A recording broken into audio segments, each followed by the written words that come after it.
content တွေလုပ်ပြီးတော့ကိုယ့်ရဲ့ business ကိုလူသိအောင်လုပ်တဲ့အခါမှာလူတွေကြာရှုံးရတဲ့အဓိကအချက်နှစ်ချက်ပဲရှိတယ်အဲ့တော့ဒီ social media channel တွေကနေ content တွေတင်ပြီးဆိုလို့ရှိရင်တို့လုပ်ရတဲ့အဆင့်တွေရှိပထမဆုံးအဆင့်ဒီလူသိအောင်နေ့တိုင်း post တင်ပေးရတယ်တင်ပြီးတော့မှလူတွေရဲ့မျက်စိရှိမှာကိုပြောပြခြင်းနဲ့ကိုယ့်ရဲ့ product တွေ service တွေအကြောင်းကိုလူတွေကမြင်လိုက်မယ်နောက်တတိယအဆင့်မြင်တော့မှကိုယ့်ရဲ့ product service အကြောင်းကိုသူတို့စိတ်ဝင်စားကြလိမ့်မယ်ပေါ့နော်စိတ်ဝင်စားမှုဖြစ်လာပြီဆိုတဲ့အချိန်ကျမှသာသူတို့ရဲ့မေးမြန်းစုံစမ်းမှုတွေရောက်လာတဲ့အတွက်ကိုကရောင်းချပေးလို့ရလိမ့်မယ်ပေါ့နော်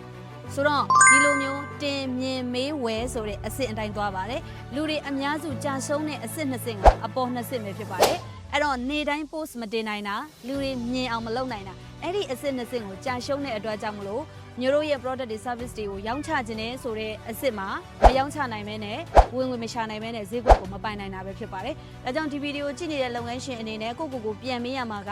ငါတို့နေတိုင်း post တွေတင်နေပြီလား။ကိုယ့်ရဲ့ product ကိုလူသိအောင်ပြောပြနေပြီလား။ကိုနေတိုင်းတင်လိုက်တဲ့ content တွေကိုမြင်ပြီလားဆိုတာကိုကိုမေးခွန်းပြန်မေးကြည့်ရမှာပဲဖြစ်ပါတယ်။ဒီမေးခွန်းတွေကိုမေးကြည့်လိုက်လို့ကိုဒီနေတိုင်း post လည်းမတင်နိုင်ဘူး။တင်လိုက်တဲ့ post တွေကြတော့လေလူတွေမမြင်ဘူး engagement တွေမကောင်းဘူးဆိုလို့ရှိရင်တော့မျိုးတို့ရောင်းရတယ်ဆိုတဲ့အဆင့်ကိုရအောင်မှာမဟုတ်ပါဘူးเนาะဆိုတော့ဒီလိုနေတိုင်း post တွေတင်နိုင်ခြင်းနဲ့ idea တွေအများနဲ့ရနေခြင်းနဲ့ content တွေနေ့တိုင်းဖန်တီးနိုင်ခြင်းနဲ့တင်လိုက်တဲ့ content တိုင်းကလည်းကိုမြင်စေခြင်းနဲ့လူတွေမြင်စေခြင်းနဲ့ပြီးတော့စိတ်ဝင်စားပြီးတော့ဝယ်သွားစေခြင်းနဲ့ဆိုလို့ရှိရင်တော့မဖြစ်မနေကိုသင်ယူတက်မြောက်ရမယ့်အရာတွေရှိပါတယ်အဲ့ဒီအရာတွေကိုစနစ်တကျနဲ့လေ့လာသင်ယူခြင်းနဲ့ဆိုတော့ MOB ဆိုတဲ့2လ camp တင်တိုင်းရှိပါတယ်အဲ့တော့ဒီတင်တန်းမှာဆိုလို့ရှိရင်တစ်ပတ်ကို2ရက်နဲ့10ပတ်တိတိသင်ပေးပြီးတော့ညုံနဲ့အတူတစ်ခါတည်းလက်တွေ့ live လုပ်ရတဲ့ mentor ပေးတဲ့ camp တင်တန်းပဲဖြစ်ပါတယ်နော်ဆိုတော့သတင်းချစ် promotion ကိုလည်းအယောက်20ပေးထားတာမို့ရကျင်နေဆိုတော့လက်မလွတ်ပါနဲ့နော်အမြန်ဆုံးလာပြီးတော့ဦးလဲပါလူပြည့်မြန်ပါတယ်နော်ဆိုတော့ဒီဗီဒီယိုလေးကအကျိုးရှိတယ်ဆိုရင်လည်း like share comment လုပ်သားပေးခဲ့ပါဦးအားလုံးကိုကျေးဇူးတင်ပါတယ်